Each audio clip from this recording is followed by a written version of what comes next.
ரைட்மா. என்ன பண்ணீங்க நேற்று கார்த்திகை தீபம்லாம்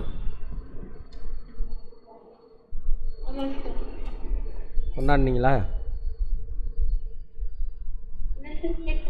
கார்த்திகை தீபம்லாம் கொண்டாடினீங்களான்னு.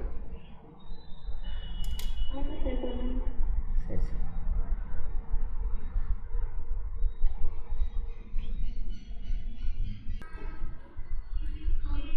என்னென்ன பார்த்துருக்கோம் இது வரைக்கும் சொல்லுங்கள் பார்ப்போம்.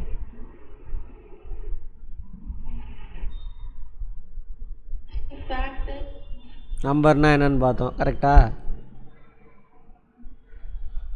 அடிஷன், சப்ட்ராக்ஷன், மல்டிப்ளிகேஷன், அப்புறம் டிவிஷன். கரெக்டா? அந்த மல்டிப்ளிகேஷன்லாம் பண்ணி பார்த்தீங்களா?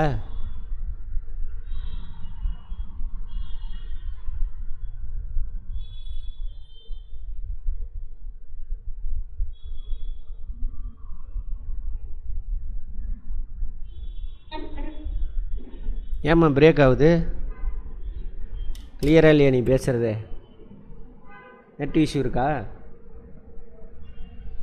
ஹலோ சுபிக்ஷா, எங்கம்மா முந்தானே தெரிந்த மாதிரி இல்லையே. அதான் நீங்கள் பேசுகிறது எனக்கு நான் பேசுகிறது கேட்குதா? கேக்குது சார். நீங்கள் பேசுகிறது தான் பிரேக் ஆகுது எனக்கு. சரி, இதை மல்டிப்ளை பண்ணுங்கள். 34 into 9. ம்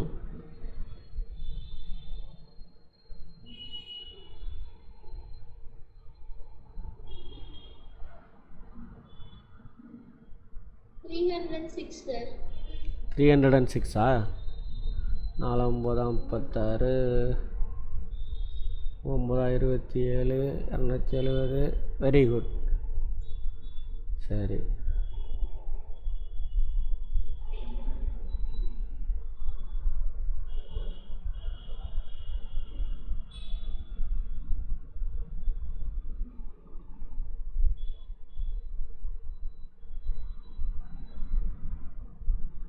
அல்ல இதுக்கு என்னம்மா அர்த்தம்? என்னது சார்? இப்போ எழுதியிருக்கேன் தெரியுதா? 350 divided by 20. என்ன அர்த்தம் அதுக்கு? 350 ல எத்தனை 25? Very good. எத்தனை இருக்குது? டிவைட் பண்றது. டிவைன்லாம் பண்ணாதீங்க, பார்த்து சொல்லணும் எனக்கு, அப்படியே சொல்லணும். அது ஸ்கூலில் பண்ணிக்கங்க.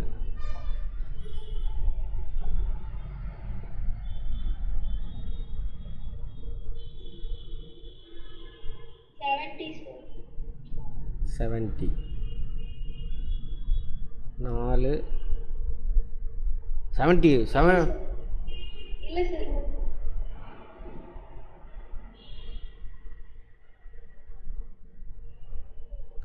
பிரித்து கற்றுக்கணுமா? இப்போ 350 இருக்கா? ஆமா சார். 350ல் 300 இருக்கா? ஆமா சார். 300 ஒரு 50. சரியா? Okay sir. ஒவ்வொரு 100லேயும் எத்தனை 25 இருக்கும்? ஒவ்வொரு 100லயும் 425. எத்தனை 100 இருக்குது அதில்? 300 இருக்கு சார். அப்போ எத்தனை 4 இருக்குது? சரி, எத்தனை 25 இருக்குது? ஒவ்வொரு 100லேயும் 4 4மா? ஆமா சார். 300 இருக்குது. 1225. 300ல் 1225. கரெக்டா? ஆமா சார். 50 இருக்கா? இன்னொரு 50 இருக்கா? ஆமா சார். அதில் எத்தனை 25 இருக்குது? 2 இருக்கு சார். அப்போ டோட்டலாக எத்தனை இருக்குது? 25. 350ல் எத்தனை 25 இருக்குது? 14. அவ்வளோதான். எப்படி இருக்குது? ஈஸியாக இருக்கு சார்.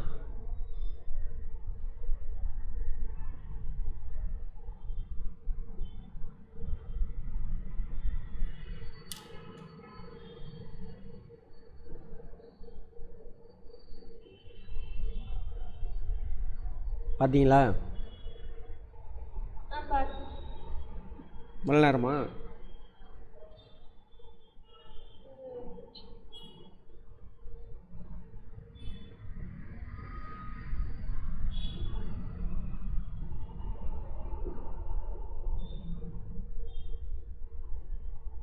தேர்ட்டி 20 இருக்கு சார். 30. Very good. ஃபஸ்ட்டு கற்றுக்கும் பொழுது எழுதியே பாருங்கள். இதில் எத்தனை இருக்குது? 600 இருக்குது. ஒவ்வொரு 100லேயும் எத்தனை இருக்கும்? 5 இருக்குது, 5 20s இருக்குது. இப்போ 6 5 எவ்வளவு? 30. 30. அப்போ 600 20 20யாக பிரிச்சிங்கனாக்கா எத்தனை 20 வரும்? 30. 30 20. ஓகே.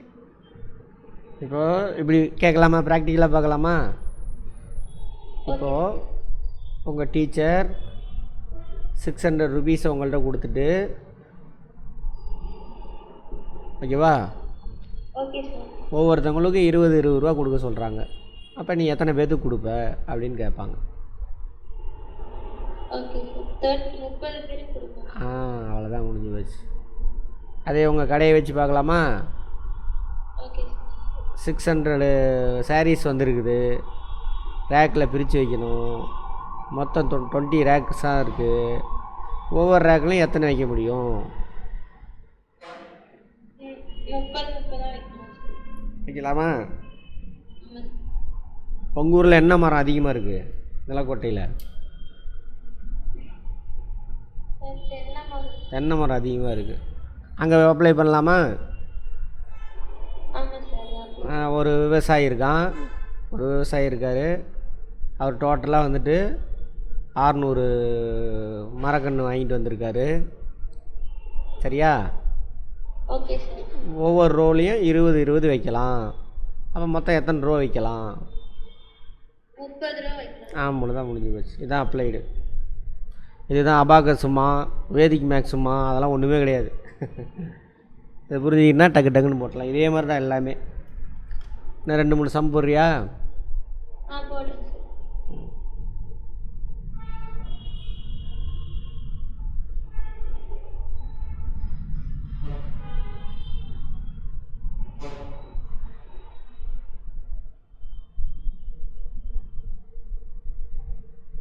ஃபஸ்ட்டு சின்ன சின்னதாக சிம்பிளாக பார்த்துக்கோங்க. அப்புறம் மெத்தட் நல்லா புரிஞ்சிருச்சுன்னா அப்புறம் டஃப்பாக உள்ளதையும் போட்டுடலாம்.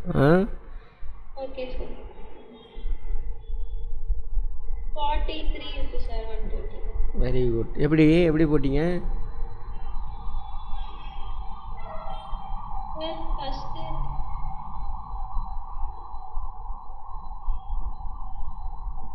டேரெக்டாக போட்டிங்களா ஸ்கூலில் சொல்லி கொடுத்த மாதிரி? இல்லை சார், இந்த மாதிரி இப்போ நீங்கள் சொல்லி கொடுத்துருங்க சார்.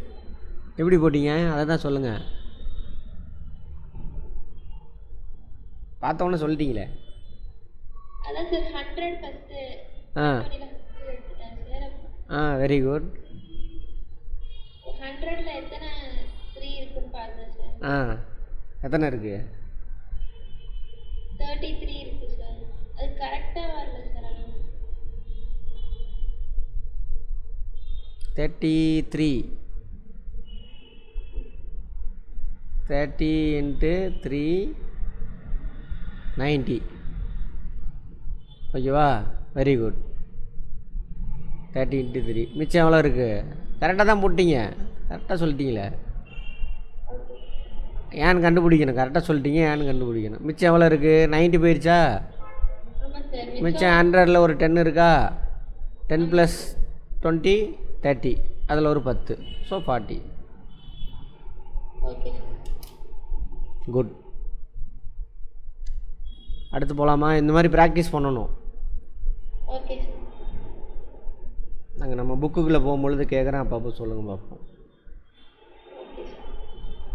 இப்போது பெரிய சம்மா போடுறீங்களா? போடுறேன் சார்.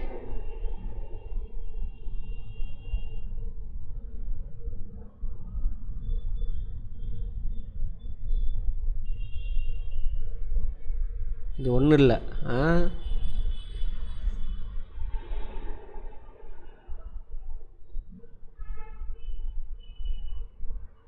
ம்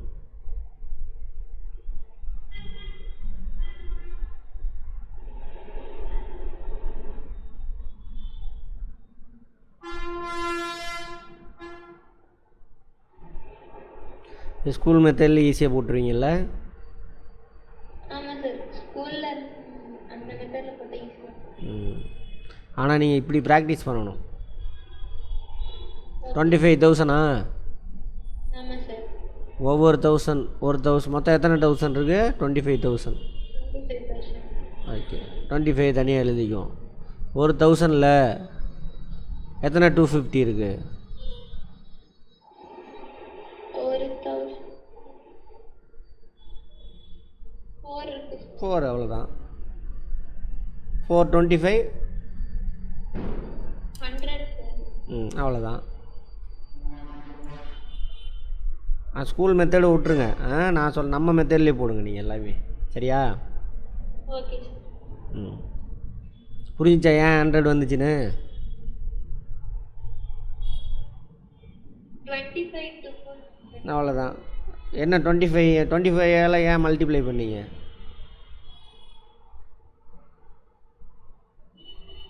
ஏன்னா இங்கே 1000 இருக்கு சார். எத்தனை 1000? Very good.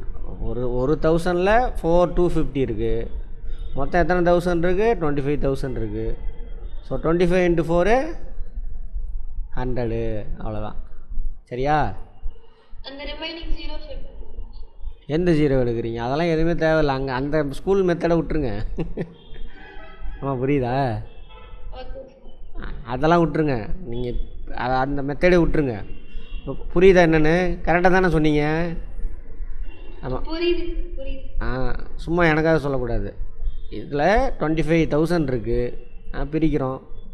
ஒரு 1000ல் எத்தனை 250 இருக்குது? 4 இருக்கு. அப்போ ஒரு 1000ல் 4 250னா 25,000ல் எத்தனை 250? சரியா? Okay sir. 25ல் அதான் 25 பிரிச்சிட்டோம். 4 25s are 100. அப்போ 100 250s இருக்குது. சரியா? Okay sir. ஸ்கூல் மெத்தடில் போகாதீங்க. அதை அங்கே போட்டுக்கோங்க.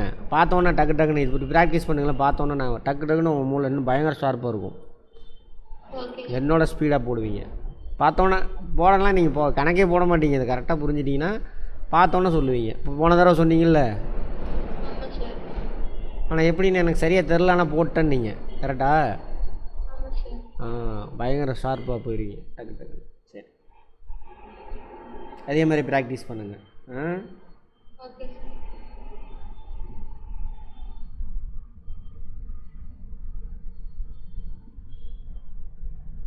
ரிமைண்டர் எவ்வளோ வரும்னு எனக்கு சொல்லணும். ஓகேவா? Okay sir. ரிமைண்டர் மட்டும் சொல்லுங்கள். ரிமைண்டர் இதில் 1 வரும் சார். Very good. எப்படி சொன்னீங்க? சார் இதில் 100 ஃபஸ்ட்டு எடுத்தோம் சார் தனியாக. ஸ்கூல் மெத்தடில் எதுவும் போட்டிங்களா இல்லை இப்போ புரிஞ்சதை வச்சு போட்டிங்களா? இல்லை சார், இப்போ நீங்கள் சொல்லி கொடுத்தது சார். எப்படி வந்துச்சு டக்குன்னு? எல்லாம் என்ன பண்ணுவீங்க? இப்படி போட்டு டிவிஷன் பண்ணுறோம். இப்படி போட்டு கரெக்டாக இப்படி தானே போடுவீங்க? ஆமாம் சார். 121 அப்படி. அது ஸ்கூலில் போடுங்க ஸ்டெப் பை ஸ்டெப்பாக. ஓகே. இங்கே கான்செப்ட் புரிஞ்சுக்கோங்க. ஓகே. இந்த அபாகஸ்லாம் சொல்லுவாங்க அதுக்கு தனியாக. அதெல்லாம் அபாகஸ்லாம் ஒன்றுமே கிடையாது. கான்செப்ட் புரிஞ்சுன்னா அபாகஸும் கிடையாது, வேதிக்கில் மேக்ஸே கிடையாது. முதல்ல அதை விட்டுரு. சரி, அடுத்தது இதே மாதிரி தான் ப்ராக்டிக்கலாக யோசிக்கணும். சரியா? Okay sir. சரி,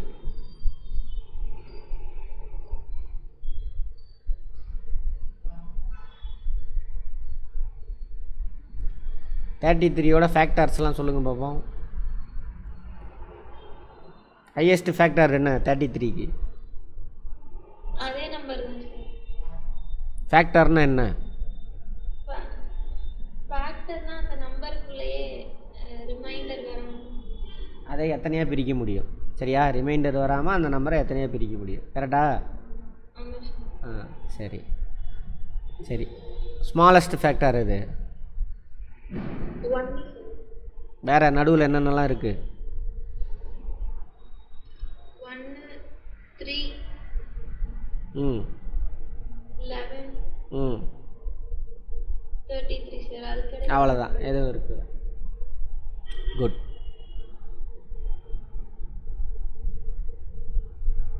25க்கு போடுங்க ஃபேக்டர்ஸ். 1 1 ம் 5 25 சார். வேறு எதுவும் இல்லையா? Very good. ம் 13 1 13 சார். இதுல வேற எதுவும் இல்லை. இந்த நம்பருக்கு ஒரு பேர் சொல்லுவாங்களே, என்ன?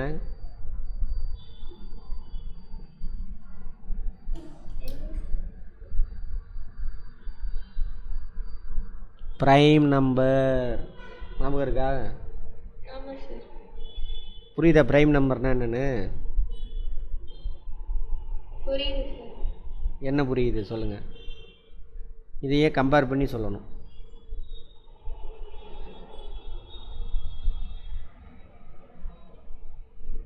சார் இதை கம்பேர் பண்ண அதை பார்த்தீங்கன்னா உங்களுக்கு ஐடியா கிடைக்கும், சொல்ல முடியும்.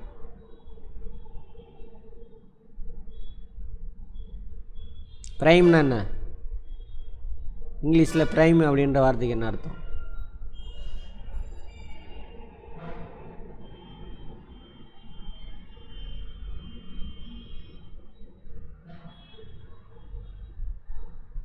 பக்கத்தில் ஏதாவது சிஸ்டம் ஏதாவது வச்சுருக்கீங்களா? Mobile system. இப்போ எதில் சிஸ்டத்தில் பார்க்குறீங்களா, மொபைல்லையா? இப்போ மொபைலில் தான் சார் பார்க்குறேன். சிஸ்டம் எதுவும் இருக்கா? இருக்கு சார். லேப்டாப் இருக்கு. ஆனில் இருக்கா? இல்லை சார். எடுத்து போட்டு பாருங்கள், டப்புன்னு ஏதாவது. எல்லாம் அம்மா ஃபோன் இருந்தால் வாங்கி பாருங்கள். ப்ரைம், மீனிங் ஃபார் ப்ரைம் அப்படின்னு.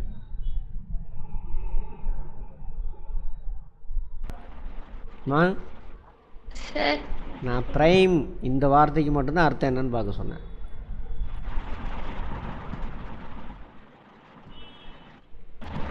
முதன்மை என்னன்னு அர்த்தம்? ஃபஸ்ட்டு இருக்கிறது, அவ்வளோதான். இந்த நம்பரில் ஒன்று எல்லாத்துக்குமே வரும், சரியா?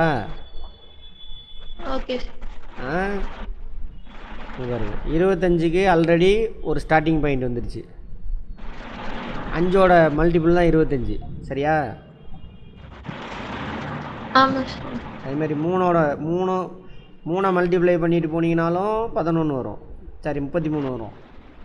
11 மல்டிப்ளை பண்ணிட்டு போனீங்கனாலும் 33 வரும், சரியா? ஓகே. 33க்கு ஸ்டார்டிங் பாயிண்ட் ஆல்ரெடி இருக்குது. ஒன்று எல்லாத்துக்கும் இருக்கும், அதை விட்டுருங்க. அது மாதிரி 25க்கு ஸ்டார்டிங் பாயிண்ட் ஆல்ரெடி இருக்குது, புரிஞ்சுதா? 13க்கு ஸ்டார்டிங் பாயிண்ட் எதுவுமே இல்லை. அப்போ 13ல் ஃபஸ்ட்டு மல்டிபிள் எது? 1. ஆமாம், 13ஓட ஃபஸ்ட்டு மல்டிபிள் 1ஆ சார்? அதே நம்பர். 1ஓட 13வது மல்டிபிள் தான் 13. 13ஓட ஃபஸ்ட்டு மல்டிபிள் அதுதான், புரிஞ்சதா? Okay sir. அதேமாதிரி 5ஓட மல்டிபிள் தான் 25. அப்போ இவர் வந்து முன்னாடி ஸ்டார்ட் ஆயிடுச்சு, வேறு எதோட மல்டிபிள் இது. சின்ன சின்னதாக பிரிக்கலான்னு அர்த்தம். எதா 25, கரெக்டா? ஆமாம் சார். அதேமாதிரி 13 அந்த மாதிரி சின்ன சின்னதாக பிரிக்க முடியாது. இவர் தான் ஸ்டார்டிங் பாயிண்ட்டே. Okay sir. அதுக்கப்புறம் 13ஓட மல்டிபிள்ஸ்லாம் நீங்கள் பிடிச்சிக்கலாம். 13ஓட செகண்ட் மல்டிபிள் என்ன? 26. அவ்வளோதான், முடிஞ்சு போச்சு. இதுக்கு பேர் தான் ப்ரைம் நம்பர், புரிஞ்சுதா? ஒரு நம்பரோட ஃபஸ்ட்டு மல்டிபிள் அந்த நம்பர் தான், அதுக்கு முன்னாடி எதுவுமே கிடையாது. வேறு எதோட மல்டிபிள் அந்த நம்பர் கிடையாது, புரிஞ்சுதா? வேறு நம்பரோட மல்டிபிள் அந்த நம்பர் கிடையாதுனாக்கா அதுதான் ப்ரைம் நம்பர். ஓகே. இதை தமிழில் முதன்மை எண் அப்படின்னு சொல்லி கொடுக்கணும். இவனுக்கு தப்பாக சொல்லி கொடுக்குறாங்க, பகா எண் அப்படின்னு சொல்லிட்டு. அது அது அது வேறு. முதன்மை எண் அப்படின்னு சொல்லணும். முதன்மை எண்ணுனாக்கா இப்போ நீங்களே சொன்னீங்களே ஃபஸ்ட்டு அப்படின்னு தமிழில் பார்த்தோன்னே, அந்த நம்பரோட ஃபஸ்ட் மல்டிபிள் அதுதான், வேறு எந்த நம்பரோட மல்டிபிள் இது கிடையாது. ஓகேவா? Okay sir. அப்போ இது என்ன பண்ண முடியாது, சின்ன சின்ன கூறு கூறாக பிரிக்க முடியாதுன்னு அர்த்தம். Okay sir. மீதி இல்லாமல் பிரிக்க முடியாது. இதை பிரிச்சிங்கன்னா ரிமைண்டர் வரும். பிரிக்கலாம், ஒவ்வொன்றா பிரிக்கலாம். அப்போ 13க்குள்ளே எத்தனை ஒன்று இருக்குது? 13. ஆமாம், ரைட். அவ்வளோதான். கான்செப்ட் புரிஞ்சுதா? புரிஞ்சுது. இப்போ போகலாமா அடுத்தது? சார் போகலாம் சார். 25ஓட 5வது மல்டிபிள் எது?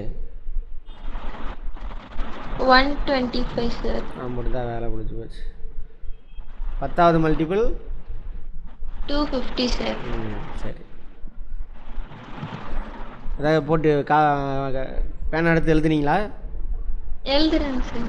இல்லைம்மா, எழுதியா சொன்னீங்க? இப்போ இதெல்லாம் எழுதல சார், பார்த்தானே தான் சார் சொல்றேன். பார்த்தோன்னு சொன்னீங்களா? இதுக்கு முன்னாடி என்ன பண்ணுவீங்க? இந்த மாதிரி சின்ன சின்ன நம்பரா இருந்தா பார்த்தோன்னே சொல்லிடுவேன் சார். இதுக்கு முன்னாடி சொல்லிடுவீங்களா? இல்ல சார், சின்ன நம்பரா இருந்தா பார்த்தோன்னே சார், பெரிய நம்பரா இருந்தா மல்டிப்ளை பண்ணி தான் சார். 25 × 5ன்னு எழுத மாட்டீங்களா? இல்ல சார், ஃபைல இருக்கனால சொல்லிட்டு. இல்லைம்மா, இதுக்கு முன்னாடி அப்படித்தானா இல்லை இப்போ புரிஞ்சதுனால டக்குன்னு சொல்கிறீங்களான்னு கேட்குறேன். இப்போ புரிஞ்சனால கொஞ்சம் ஈஸியா இருக்கு சார் முதல்ல. சரி, இல்லைன்னா என்ன பண்ணுவீங்க? 25/5 போட்டு தானே பண்ணுவீங்க? ஆமா சார். சரி, ரைட். அதான் மேக்ஸ். இவ்வளோதான் மேக்ஸ். இல்லை, அது எப்படின்னு நீங்கள் உங்கள் லெவல் தெரிஞ்சுக்கிறதுக்காக கேட்குறேன், வேறு ஒன்றும் இல்லை. Okay sir. இதுதான், இந்த கான்செப்ட் புரிஞ்சால் முடிஞ்சு போச்சு. ஆனால் நீங்கள் ஸ்கூலில் இந்த மாதிரி தான் போட சொல்லுவாங்க. பட் பெரிய செம்ம அதுக்கெல்லாம் நீங்கள் போட தேவையில்லை. டக்குன்னு பார்த்தோன்னே போட்டு ஆன்சர் போட்டுட்டு போயிருங்க. ஓகேவா? ரைட். Okay sir.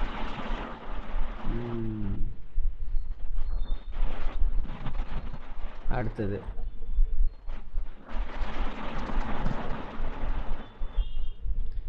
நாளைக்கு ஒரு ஹோம்ஒர்க்.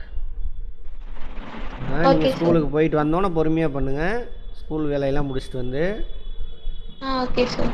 அதாவது ப்ரெஷரோடு பண்ணக்கூடாது, ஐயோ இது பண்ணணுன்ட்டு. Okay sir. ஜாலியாக பண்ணணும். 1லேருந்து இந்த பக்கம் ஹரிசானில் 10 வரைக்கும் எழுதிக்கங்க. ஜாலியாக பண்ணணும், சரியா? கிளாஸ் ஸ்டார்ட் பண்ணணுன்னு கூட பண்ணிக்கலாம், ஒன்றும் தப்பு இல்லை. 10 வரைக்கும். அப்போ இங்கே 11 ஸ்டார்ட் ஆகி 20, அது மாதிரி 100 வரைக்கும் எழுதணும். Okay sir. ஹரிசாண்டலாவா சார்? ஆமாம், இப்படி எழுதணும். Okay sir. அதில் ப்ரைம் நம்பர்லாம் மார்க் பண்ணுங்க, சரியா? Okay sir. சரி, அது ஒரு ஹோம்ஒர்க். அடுத்தது போகலாம்.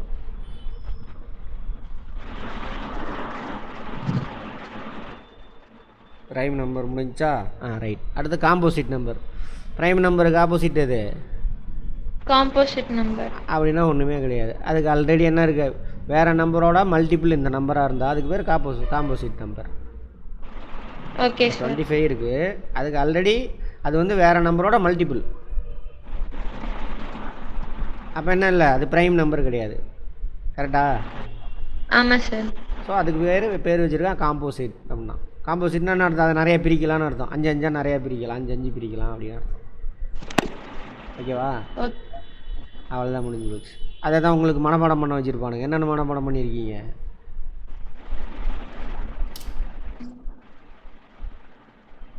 என்னென்னு மனப்பாடம் பண்ணியிருப்பீங்க? Number which has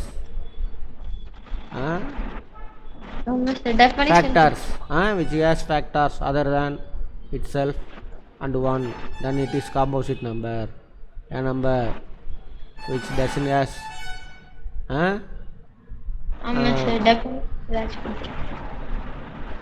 factors other than itself and 1, then it is prime number அப்படின்னு. அதை மனப்பாடம் பண்ணி என்ன பண்ண போகிறோம்? எங்கேயாவது யூஸ் ஆகும்? இல்லை சார். சரி. இனிமேல் நீங்கள் எதை படித்தாலும் லைஃப்பில் ஃபிசிக்ஸாக இருக்கட்டும், பயாலஜியாக இருக்கட்டும், அது லைஃப்பில் எங்கே இருக்குன்னு கேட்கணும் கேள்வி. இன்றைக்கி என்ன கற்றுக்கிட்டீங்க ஃபிசிக்ஸில்? இன்னைக்கு லெசன் நடத்தல சார், ரிவிஷன் சார். ரிவிஷனா? எக்ஸாம் வரும். சரி, இது வரைக்கும் என்ன நடத்தியிருக்காங்க ஃபிசிக்ஸில்? என்ன பாடம் இருக்குன்னு சொல்லுவோம். இது வரைக்கும் நடத்தின பாடம் லெசன். Gravitation sir. சரி, ஃபஸ்ட்டு லெசனே தானா? First lesson friction sir. Friction. Friction என்ன? ஃப்ரிக்ஷனா ஒரு எது எந்த வேலை எது பண்ணாலுமே ஃப்ரிக்ஷன் இல்லாமல் எது பண்ண முடியாது. நான் ஃப்ரிக்ஷன் எங்கே யூஸ் ஆகுன்னு கேட்கல. ஃப்ரிக்ஷன்னா என்ன?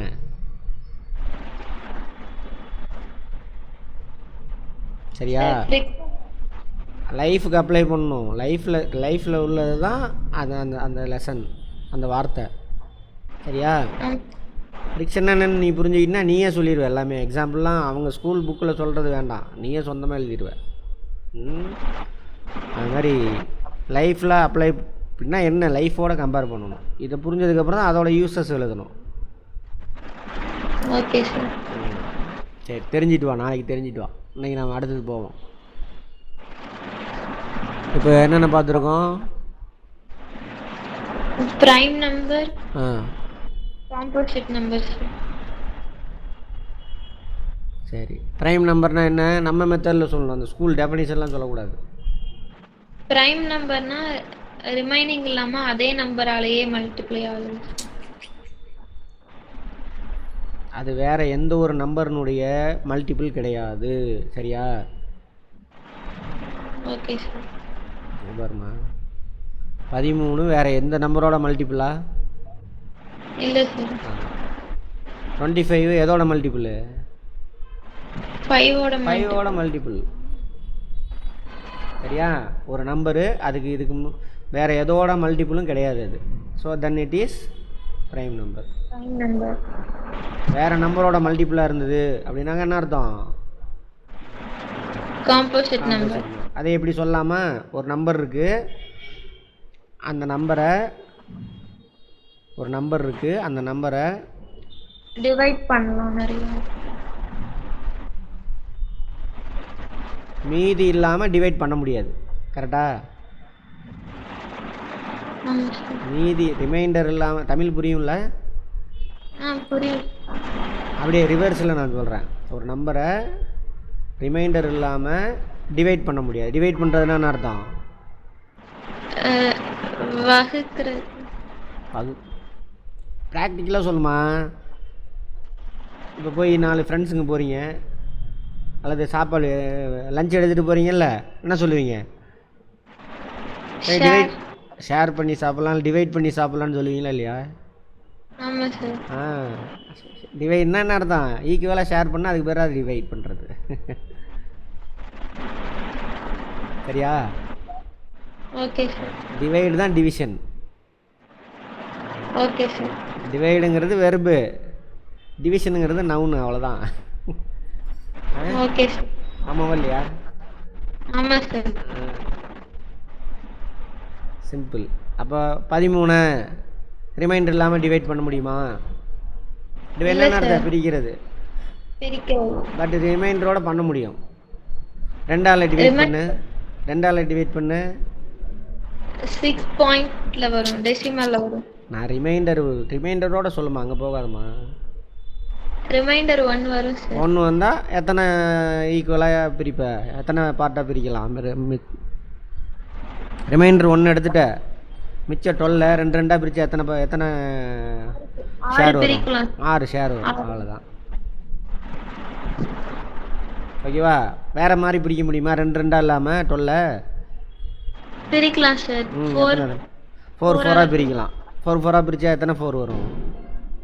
3 4 வரும். எத்தனை பேர்த்துக்கு கொடுக்கலாம்? 3 பேர்த்துக்கு கொடுக்கலாம். வேறு மாதிரி பிரிக்க முடியுமா?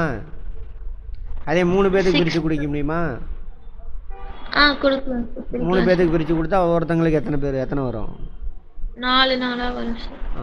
6 பேர்த்துக்கு பிரித்து கொடுத்தா 2 2ஆக வரும் சார். மிச்சம் 1. உன் கையில் மிச்சம் எத்தனை இருக்கும்? 1 இருக்கும் சார். அவ்வளோதான், வேலை முடிஞ்சிச்சு.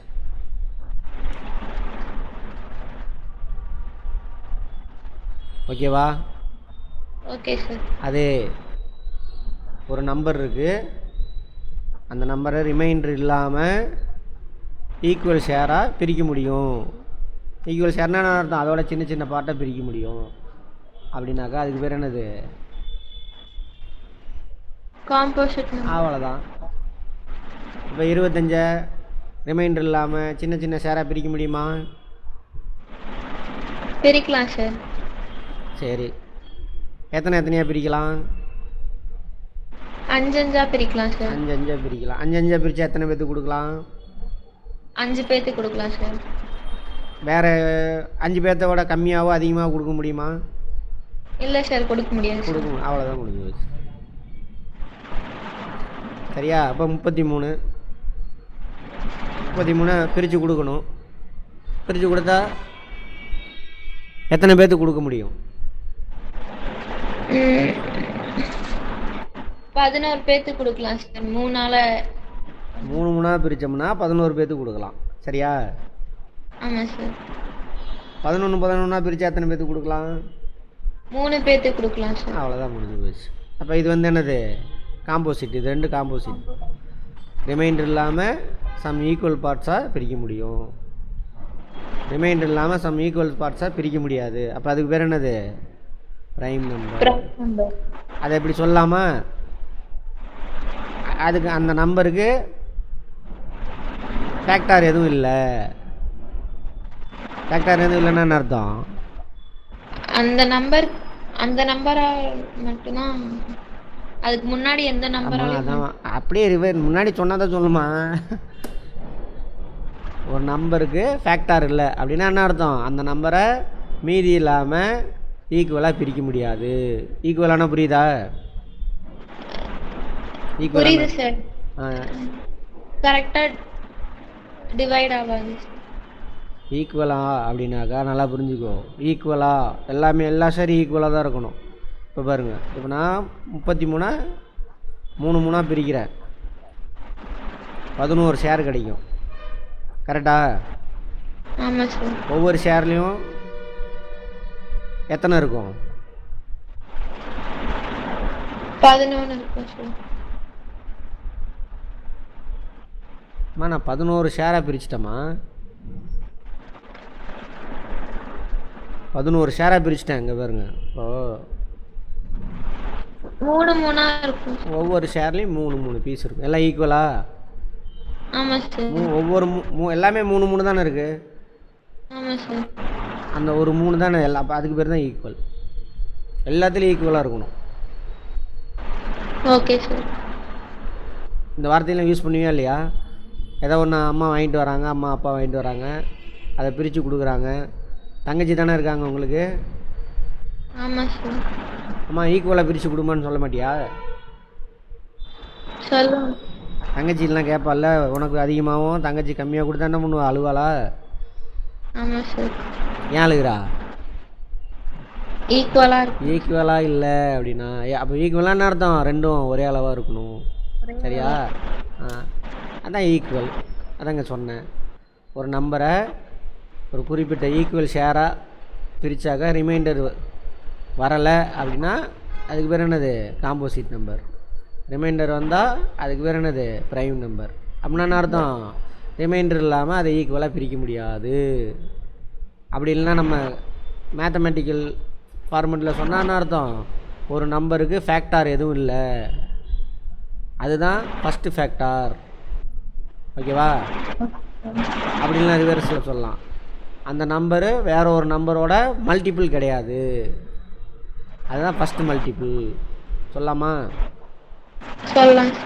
எப்படி சொன்னாலும் புரிஞ்சுக்கணும், அவ்வளோதான். பட் எல்லா நம்பருக்கும் ஃபேக்டார் இருக்கும், அல்லது எல்லா நம்பரும் ஒரு நம்பரோட மல்டிபிள். அது எந்த நம்பர்? 1. அவ்வளோதான், முடிஞ்சு போச்சு. 13ல் எத்தனை 1 இருக்குது? 13 1 இருக்குது. 13 1 இருக்குது.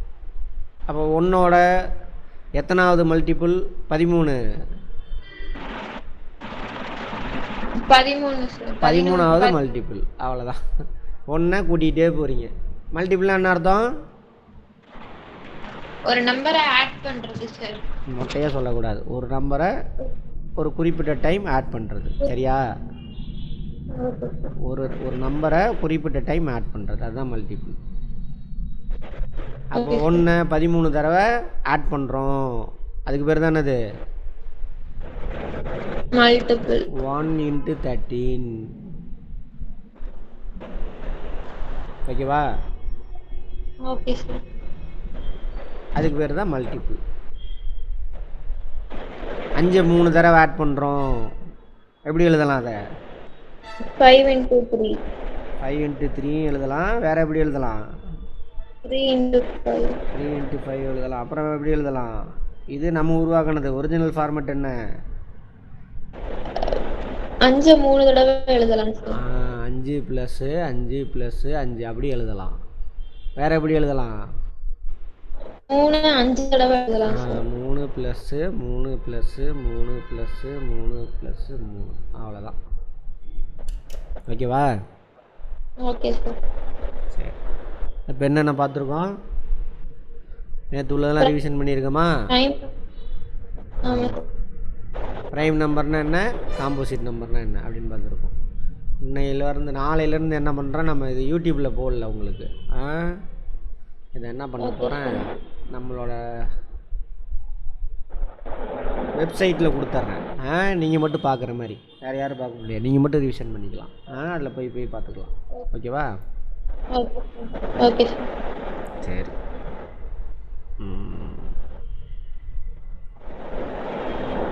இன்னைக்கு போதும் விடுங்க. Okay sir. நாளைக்கு என்ன பார்க்கலான்னா, எல்சிஎம் ஹெச்சிஎஃப். இப்போ இங்கே பாருங்க,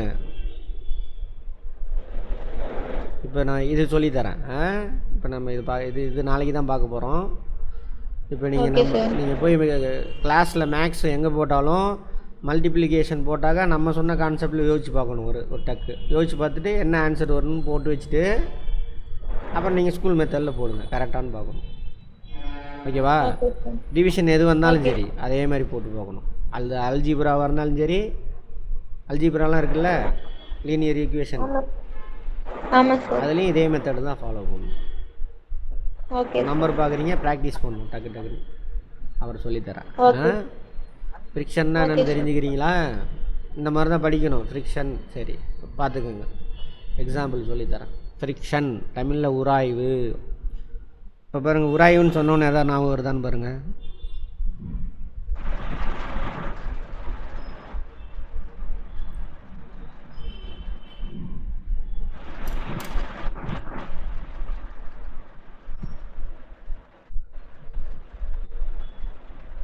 உரசுறது அப்படின்னு சொல்லுவாங்களா? உராய்வு. ஃப்ரிக்ஷன்னா உராய்வு, வேறு ஒன்றும் கிடையாது. உராய்வுன்ற வார்த்தையை பார்த்தோன்னா நம்ம லைஃப்பில் பயன்படுத்தக்கூடிய ஏதாவது வார்த்தை தெரியுதா?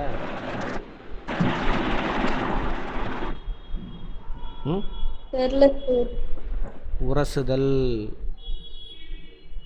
உரசு எங்கே யூஸ் பண்ணியிருக்கீங்க இந்த வார்த்தை? உரசிட்டு வா அந்த மாதிரி. Sir matchstick. மேக்ஸ்லையா? மேட்ச்ஸ்டிக் சார், தீப்பெட்டியில். தீப்பெட்டியில் உரசுறீங்களா? ஆமாம் சார். அந்த வார்த்தை யூஸ் பண்ணுவீங்களா லைஃப்பில்? ஆமாம் சார். என்னன்னு சொல்லுவீங்க சொல்லுங்கள். நல்லா உரசு, அப்போ தான் பத்தும் அப்படின்னு சொல்லுவாங்களா? ஆமாவா?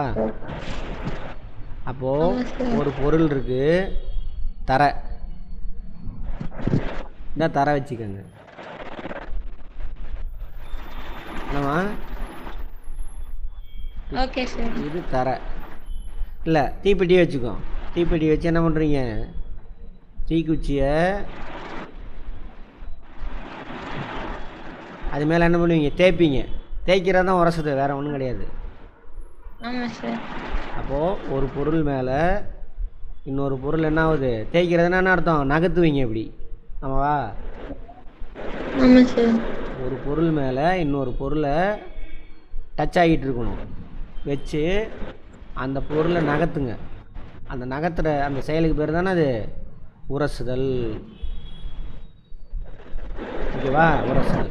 உராய்வு இன்னும் முடிக்கல, ஃப்ரிக்ஷன் நான் சொல்லலை.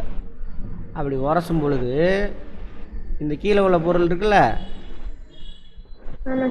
தீப்பெட்டியோட அந்த இது, அது அந்த இதை வந்து போகக்கூடாது, அது பிடிச்சி இந்த பக்கம் இழுக்கும். தீக்குச்சியை நீங்கள் அந்த பக்கம் உரசுறீங்க, பட் இந்த தீப்பெட்டியோட சர்ஃபேஸ் இருக்குல்ல, அது அந்த தீக்குச்சியை போகக்கூடாது. போக விடாமல் இந்த பக்கம் பிடிச்சி இழுக்கும். இந்த ப்ராசஸ் இருக்குல்ல, அதுக்கு பேர் தான் உராய்வு, ஃப்ரிக்ஷன். ஓகேவா? Okay sir. அப்போது ஒரு 2 பொருள் ஒன்று மேலே ஒன்று ஒட்டிக்கிட்டு இருக்கு. ஒரு பொருள் ஒரு பக்கம் நகர்றதுக்காக ட்ரை பண்ணுது. அந்த பொருளை நகர விடாமல் கீழே உள்ள பொருள் பிடிச்சி இழுக்கும். ஏன் சார் பிடிச்சி இழுக்கிறாங்கனாக்கா, இந்த பொருள் இருக்குல்ல, இந்த பொருளில் உள்ள மாலிக்குலாம் மேடு பள்ளமாக இருக்கும், நம்ம கண்ணுக்கு தெரியாது. Okay sir. வளவலன்னு இருக்க மாதிரி இருக்கும். அதேமாரி இதோட இதுவும் என்ன ஆகும், மேடு பள்ளமாக இருக்கும். அப்போ இதோட மாலிகுல் இருக்குல்ல, இந்த தீப்பெட்டியோட மாலிகுல், அதுவும் மேடு பள்ளமாக இருக்கும். மேடு பள்ளத்தில் வண்டி ஓட்ட முடியுமா? இல்லை சார். வண்டியை பிடிச்சா நீங்கள் முன்னாடி ட்ரை பண்ணி அது பின்னாடி பிடிச்சி இழுக்கிற மாதிரி இருக்கும். ஆமாம் சார். அது மாதிரி இந்த தீப்பெட்டி சர்ஃபேஸில் இருக்கக்கூடிய மாலிகுல் மேடு பள்ளமாக இருக்கும். இந்த தீக்குச்சியில் இருக்கக்கூடிய மாலிகுல் இந்த இடத்துல உரசத்தில் இங்கே மட்டும் அதுவும் மேடு பள்ளமாக இருக்கும். ஸோ தீக்குச்சி நீங்கள் அப்படி உரச ட்ரை பண்ணும் பொழுது இது இந்த பக்கம் பிடிச்சிருக்கும். எந்த பக்கம் இந்த பொருள் மூவ் ஆகிறதுக்கு இது மேலே டச் ஆகிட்டு மூவ் ஆகணும். எந்த பொருள் மேலே இந்த பொருள் எந்த பக்கம் இன்னொரு பொருள் மேலே டச் ஆகிட்டு இருக்கணும், அப்போ ஒரு பக்கம் மூவ் ஆகிறதுக்கு ட்ரை பண்ணணும். இப்போ ட்ரை பண்ணும் பொழுது கீழே உள்ள பொருள் போகாதன்னு அதை பிடிச்சி இழுக்கும். ஓகேதா? அதுக்கு என்ன காரணம், அது மேலே உள்ள மாலிகுல் மேடு பள்ளமாக இருக்கும், அதுதான் காரணம். மேடு பள்ளம் இல்லை, அந்த மாலிகுல் இருக்குல்ல, கண் மைனூட்டாக இருக்கும், தெரியாது. இப்போ செவரெலாம் இருக்குல்ல, அது மேடு பள்ளமாக இருக்கும் உள்ள மாலிகுல் பேக்கில் கேப்பில், அதனால் ஒன்றும். அதே இப்போ டைல்ஸு மார்பிள்லாம் போட்டிருக்காங்கல்ல, ஆமாம் சார், அதில் உள்ள மாலிகுல்லாம் மேடு பள்ளம் இல்லாமல் ஃப்ளாட்டாக இருக்கும். அதனால தான் அதில் நடந்து போனீங்கன்னா என்ன ஆகும், ஒரே மாதிரி ஃப்ளாட்டாக இருக்கும், வலிக்கு விழுந்துருவீங்க. அதனால தான் மெதுவாக நடந்து போவீங்க. சரியா? சரி, அதை எப்படி நாளைக்கு சொல்கிறேன் லைட்டாக. இங்கே பாருங்க. இப்போ என்ன ஆகும் அப்படின்னா, இது மூவ் ஆக ட்ரை பண்ணுதா, இது போகாமல் பிடிச்சி இழுக்கும். அப்போது ஹீட் ஆகும். ஃப்ரிக்ஷன் ஆனிச்சுனாக்க, ஃப்ரிக்ஷன் இருந்துச்சுன்னா அந்த பொருள் ஹீட் ஆகும். ஓகேவா? Okay sir. நீங்கள் சொன்னீங்க இல்லையா, எல்லா வேலையும் நம்ம செய்யணுன்னாலும் ஃப்ரிக்ஷன் வேணும்னு. இப்போ கவனிங்க. இப்போது ஒரு தரையில் நடந்து போகிறீங்க, நார்மல் தரையில் நடந்து போகிறீங்க. இதான் தரை, இது உங்கள் கால். Okay sir. நார்மல் தரையில் மேடு பள்ளமாக இருக்கும். ஓகேவா? உங்கள் காலை வச்சு போகும்பொழுது அது ஃப்ரிக்ஷன் இந்த பக்கம் பிடிச்சி இழுக்கும். இந்த கால் வலிக்கு விழுகாது, இது பிடிச்சி இழுக்குது, கால் இந்த பக்கம் மூவ் ஆகாது. அடுத்த காலை எடுத்து வச்சுருவீங்க. ஓகேவா? அதே பளிங்கு தரையாக இருக்குது, அதில் தண்ணி ஊற்றிருக்கு. அப்போ என்ன ஆகுனா, இங்கே பார்த்தோம்ல பளிங்கு தரையாக இருக்குது, தண்ணி ஊற்றிருக்கு. பளிங்கு தரையே ரொம்ப நைஸாக இருக்கும், கேப் மேடு பள்ளம் ரொம்ப கம்மியாக தான் இருக்கும். தண்ணி ஊற்றி இருக்கும்பொழுது என்ன ஆகுனா, அந்த கேப்பெல்லாம் போய் என்ன பண்ணிடும், தண்ணி மூடிக்கும். அப்போ மேடு பள்ளம் இருக்காது. அப்போ கால் வச்சிங்கன்னா என்ன பண்ணும், அது பிடிச்சி இந்த பக்கம் இழுக்காது. அது பிடிச்சி என்ன பண்ணாது, இந்த பக்கம் இழுக்காது. ஸோ என்ன பண்ணும், வலிக்கு விழுந்துடும். ஓகேவா? Okay sir. இந்த காலை வச்சுட்டு அடுத்த காலை தூக்கும் பொழுது இது பிடிச்சி இழுத்தா தானே நிற்போம், அது பிடிச்சி இழுக்கலை. அடுத்த காலை தூக்குறீங்க, இதை யாரும் பிடிக்கிறது கால் இல்லை. ஸோ இந்த கால் ஸ்லிப் ஆயிரும், விழுந்துடும். அதேமாரி பேனா, இப்போ பேனா எடுக்கிறீங்க, நார்மலாக எடுத்து வேலை செய்யுங்க, பேனா ஒர்க் ஆகும். ஆனால் பேனாவோட சர்ஃபேஸு மேடு பள்ளமாக இருக்கும். அதே கொஞ்சம் அதில் ஆயில் பட்டுருச்சுன்னு வச்சுக்கோங்க, பேனாவில் மேலே ஆயிலாக இருக்குது, அந்த ஆயில் போய் என்ன பண்ணிடும், அந்த கேப்பெல்லாம் ஃபில் பண்ணிடும், மேடு பள்ளம் இருக்காது. அப்போ தொட்டிங்கன்னா என்ன ஆயிரும், பேனா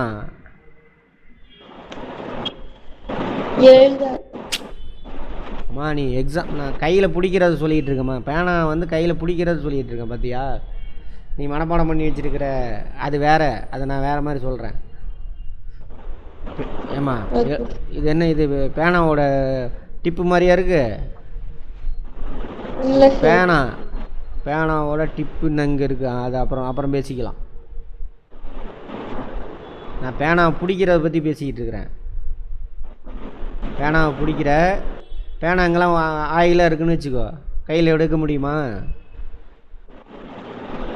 இல்ல சார், ஸ்லிப் ஆகும் சார். கரண்டி இருக்குது, சமையல் கட்டில் போய் அம்மா கூட ஹெல்ப் பண்ணுவீங்களா? ஹெல்ப் பண்ணுவேன் சார். கரண்டி கைப்பிடி ஃபுல்லாக எண்ணெயாக இருக்குது, கரண்டியை தொட்டிங்கன்னா என்ன ஆகும்? வழுக்கும் சார். வலிக்கு விழுந்துடும். ஓகேவா? அடுத்தது பேனாவோட டிப்பு பார்ப்போம். பேனா எப்படி எழுது தெரியுமா? என்ன பேனா எழுதுறீங்க? இங்கு பேனாவா பால் பாயிண்ட் பேனா? இங்கு பேன் சார். இங்கு பேன் தானே. ஆமாம் சார். இது பேப்பரோட சர்ஃபேஸ் எப்படி இருக்கும்? சொரப்பாக இருக்கும். ஓகேவா? பேனாவோட டிப்பு நீங்கள் எழுதும் பொழுது அதோட உராய்வுனால இங்கு அப்படியே கீழே வடியும், அதுதான் எழுதுறது. ஓகேவா? அதே பேப்பர் எடுத்து ஆயில் ஃபுல்லாக போட்டுக்கோங்க. பேப்பரில் ஆயில் போட்டிங்கன்னா என்ன ஆயிரும்? பேப்பரில் உள்ள சர்ஃபேஸு மேடு பள்ளமாக இருக்குல்ல, சொரப்பாக இருக்குது, அதை சொரப்புனா மேடு பள்ளம், அவ்வளோதான். அந்த சொரப்பெல்லாம் யார் போய் உக்காந்துருவா? ஆயில் போய் உக்காந்துக்கும். அப்போ எழுதுங்க, ஃப்ரிக்ஷன் இருக்காது, இங்கு இறங்காது. புரிஞ்சதா? இப்போ போய் எடுத்து படித்து பாருங்க. Okay sir. ஃப்ரிக்ஷன் எந்த அளவு? ஃப்ரிக்ஷன் ஒரு இடத்துல இருந்தால் அங்கே ஹீட் ஆகும். ஃப்ரிக்ஷன் ஒரு எப்படி சொல்கிறான், ஃபோர்ஸ். அது ஃப்ரிக்ஷன் ஒரு ஃபோர்ஸ், விசை. ஓகேவா? விசை. ஃப்ரிக்ஷன் ஒரு ஃபோர்ஸ். எத்தனை வகையான ஃபோர்ஸ் இருக்குது? புஷ்ஷிங் ஃபோர்ஸு, ரெண்டே தான் இருக்குது ஃபோர்ஸில். புஷ்ஷிங் ஃபோர்ஸு, இன்னொன்று புல்லிங் ஃபோர்ஸு. கரெக்டா? இது ரெண்டு தான். இதில் ஒரு டைப் தான் வந்து என்னது, ஃப்ரிக்ஷன். புல்லிங்னா அர்த்தம் இழுக்கிறது, பிடிச்சி இழுக்கிறது. இங்கே என்னாச்சு? இழுக்குது சார். இது பிடிச்சி இழுக்குது, அவ்வளோதான். அப்போ அதனால் என்ன ஆகுது? என்ன உருவாகுது? ஹீட்டு ப்ரொடியூஸ் ஆகுது. ஹீட் வந்து என்னது? எனர்ஜி. நான் சொன்னதை வச்சு அந்த பாடத்தை போய் படிச்சுட்டு டவுட் இருந்தால் கேளு. இப்படி படிக்கணும். இது எக்ஸாம்பிளுக்கு தான் சொல்லி கொடுத்தேன். போய் படித்து பார்த்துட்டு எடுத்துகிட்டு வா. நாளைக்கு பார்ப்போம். நாளைக்கு வந்து எல்சிஎம் ஹெச்சிஎஃப் பார்க்கலாம். சரி சார். இதுலேயே அர்த்தம் இருக்குது. இது ரெண்டை தான் பார்த்துருக்கோம். என்னது இதுக்கு பேர்? எல்சிஎம்னா லீஸ்ட் காமன் ஃபேக்டர். அது இல்ல சார், மல்டிபிள்னா என்ன அர்த்தம்? ஒரு நம்பர் ஒரு குறிப்பிட்ட டைம் ஆட் பண்ணுறது, அவ்வளோதான். சரி, இது நமக்கு தெரியும். இந்த ரெண்டு வார்த்தைக்கு அர்த்தம் என்னன்னு தெரிஞ்சுக்க போகிறோம். ஓகேவா? Okay sir. சரி, ஃபேக்டர்னா என்ன? ஃபேக்டர்னா ஒரு நம்பர் ரிமைண்டர் இல்லாமல் டிவைட் பண்ணுறது. Very good. இது தெரியும் நமக்கு. ஓகேவா? ஆமாம் சார். இது ரெண்டு வார்த்தைக்கு அர்த்தம் என்னன்னு நாளைக்கு தெரிஞ்சுக்க போகிறோம். தெரிஞ்ச 3 வார்த்தையை சேர்த்துனா இது 2 கான்செப்ட். ஓகேவா? Okay sir. வேறு ஏதாவது பழசில் டவுட் இருக்கா? இல்லை சார், வேறு.